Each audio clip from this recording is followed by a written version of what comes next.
So I think it's fair to say that one of the most successful pieces of transfer business that we saw in January was done by Aston Villa when they bought Marco Asensio into the club on loan. In just 7 games, he's already got 5 goals, but it's not even really 7 matches, it's actually only 338 minutes. That's a goal every 67 minutes. It's a ridiculous return, and to be honest, we shouldn't be surprised. This is a young man that has played for Real Madrid, for PSG. He is clearly a very, very good footballer, and he has always been highly rated. The problem has always been finding his best position. We can see throughout his career he has played in a few different roles. What do you do when you've got a player who can play in a few different roles? You give him the license to play in a few different positions by putting him in the 10 spot in the middle of the team. And the important thing is that from this 10 spot, he is given the license to roam into a few different positions like we can see in his heat map here. In terms of how this plays out on the pitch, Marco Asensio starts in the middle, but he is given license to roam and get about on the ball. And actually, most of the Aston Villa forwards are given a similar treatment. The likes of Morgan Rogers, Leon Bailey, Jacob Ramsey when he plays, are all given the license to interchange. This is literally the perfect system for Asensio, and we have seen literally right from the start of his Aston Villa career this really being evident. On the right hand side of the midfield here, what he wants to do is receive the ball, and his first thought always is, can I get on the turn and can I play forward? You can see this quickly, just a quick check of the shoulder. Have I got time? I have. I'm Asensio, I'm going to get on the turn and look to carry the ball forward. And then down the right hand side, it's really good combination play. He moves the ball to the right hand side, and what I love about Asensio is that he's always busy, he's always taking in information, he's always looking at people around him, figuring out where defenders are, where attackers are, and making counter movements to exploit the space really. And again, you can see that here, he's not finished with his work, he makes the run in behind the defence, gets the ball and then plays it to the right hand side. He has also been trying to operate on the left as well, granted to not quite as good a effect just yet. I think he's been better on the right, but when you get him on the left, you do get the natural advantage of his left foot being on the left side of the pitch, therefore meaning he has this ability to, yes, look forward for the pass, but if it's not on, he can keep it really simple, left-footed pass out to a left-hand side, and that has often been to Marcus Rashford, who is not a bad player to pass to at all, or it could be Morgan Rogers. Asensio is involved on both sides of the pitch. Now, whilst Asensio has been given the license to roam about and move to the right-hand side and move to the left-hand side, ultimately we're talking about this man scoring goals, which realistically is going to come in the middle of the pitch because that's where the goal is. It's in the middle of the pitch. So yes, Asensio can come over here and he can link and he can combine and things like that. He can rotate.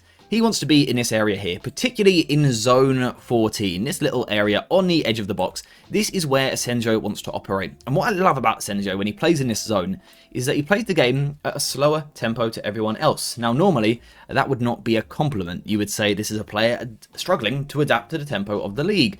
But in the case of Asensio, it's very intentional. He almost lets others run around him and he can just walk into the space, arrive into the space, and then he gets the ball at his feet.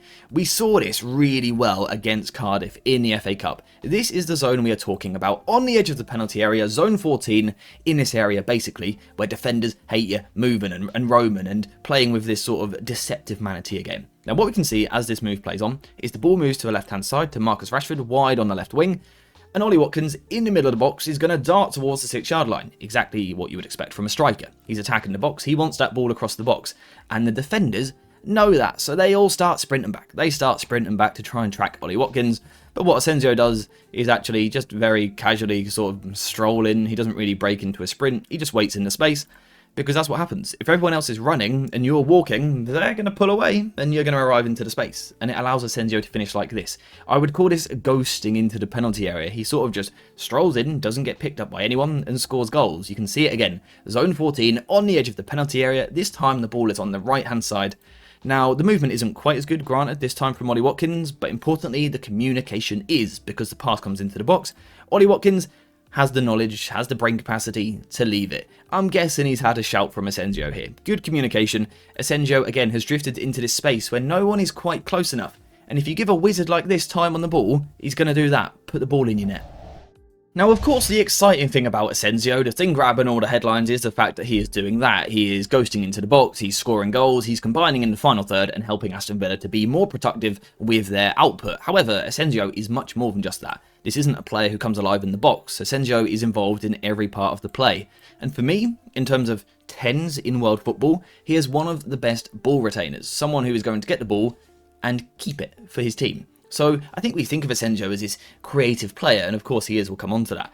But he has an amazing understanding of tempo and when to slow it down. It doesn't always have to be direct, it doesn't always have to be forward. Sometimes you just need to pick the ball up, take a good touch in the middle of the park and pass it to someone else. And we can see in his retention numbers, missed controls, etc. Asensio is one of the best in Europe in the past 365 days.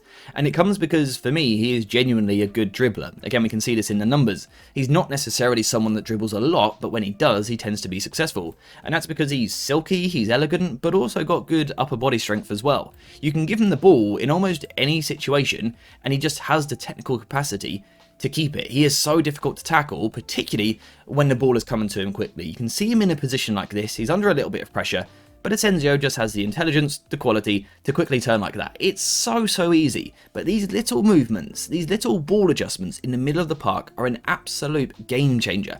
And I would say, whilst the Aston Villa squad is full of amazing talent, they don't really have another 10 who can do quite that job quite so easily. Asensio is just different gravy, to be honest, in these positions. And then, of course, he has the intelligence not just to do the turn, but to look for the pass forward. I absolutely love Asensio in this way. He's a creative player, of course, but he knows how to keep the ball, and that is what Aston Villa need when it gets a little bit tough, particularly in the Champions League as well, where you do have moments where you don't have the ball. The technical quality in the Champions League is amazing. Sometimes you need someone like Asensio who can get his foot on the ball, slow it down and go, guys, don't worry, I know what I'm doing here. I've done this before. Okay, so Asensio is keeping the ball well for his team. Good, but it's not exactly very fun to talk about, is it? An attacking midfielder, a creative player, and he's just keeping the ball for his side. Not the most exciting thing to talk about. We want to talk about ball progression, and with Asensio we absolutely can. Look at his numbers in the past 365 days in all competitions compared to other attacking midfielders. They are absolutely ridiculous. Asensio is one of the best ball progressors around, and this is why it was such an amazing signing for Aston Villa, because he can do everything. He can combine, he can keep the ball, but he can progress the ball. We saw in the numbers there. Progressive passes through the lines. Asensio has the vision. I've discussed already about the fact that Asensio is always taking in information.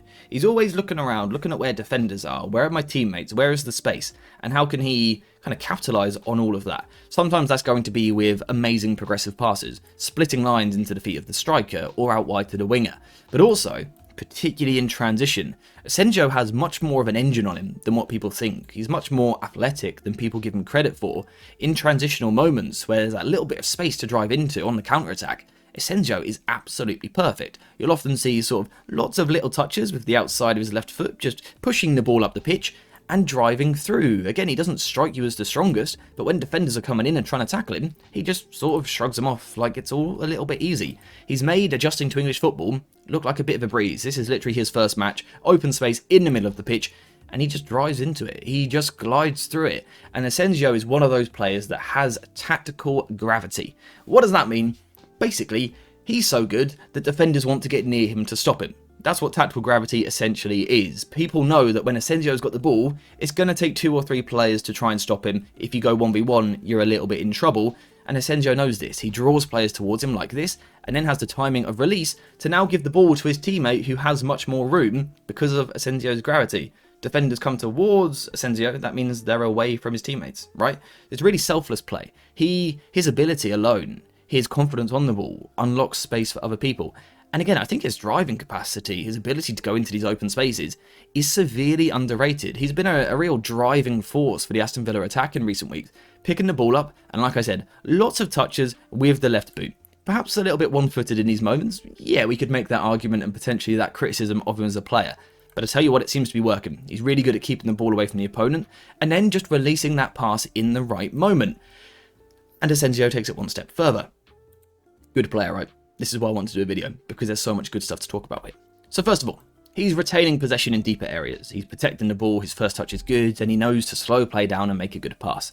When he needs to, he can be more progressive with his play. He can fire passes through the lines to advance the play. He can also pick the ball up and carry it forward himself. He's versatile and can play in 3 different positions, but also gives you genuine elite level quality in the final third with his creativity. 7 key passes so far in just the 7 matches that he has played for Aston Villa.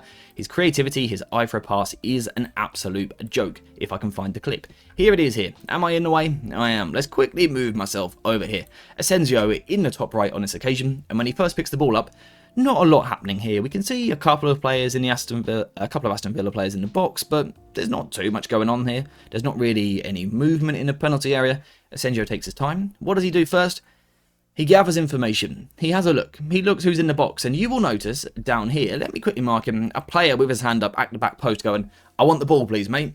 And Asensio has the ability to drop the shoulder, get the ball onto his left foot, and then swing these sorts of dangerous crosses into the box. Now, he hasn't actually picked up any assists yet because it's not quite clicking with the others, but the sheer technique on this pass means, trust me, I'm pretty confident Asensio will get assists if Aston Villa keep giving him the ball in the final third, and especially if he can get more football. I think he has been an absolute revelation for this Aston Villa side. A genuine true touch of class on the ball. And don't get me wrong, Aston Villa have got plenty of players that bring that. I think this Villa team is stacked with talent. I love watching them. I've just realised I've got John McGinn written as 87, which isn't exactly accurate. So if you've corrected me in the comments, I eventually realised. But Asensio, just a wonderful player, having a wonderful time at Aston Villa, and it's great to see. He's a player that was always touted to be an amazing young star, never quite fulfilled the potential, I guess, but he is still young enough to be a very, very good footballer. Will it be at Aston Villa next season? Who knows? Not me. I have absolutely no idea.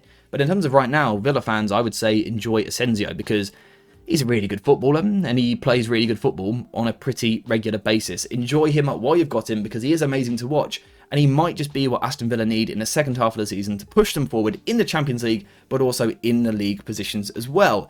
But as usual, all we've had today is my thoughts on the topic, my opinions, my assessments, my breakdown of what is happening so far. I now want to pass it over to you guys, so get in the comments down below and let me know what you think of Asensio. If you are an Aston Villa player, well, if you are, hi. But if you are an Aston Villa fan, let me know what you think of Asensio. How badly do you want your club to keep him in the summer? And how good has his impact been? But also, what do you want to see just a little bit more of in the coming weeks? Let me know what you think in the comments down below. But apart from that, we've finished for today. So thank you guys for watching. Hope you have enjoyed it. And as always, I'll see you in the next one.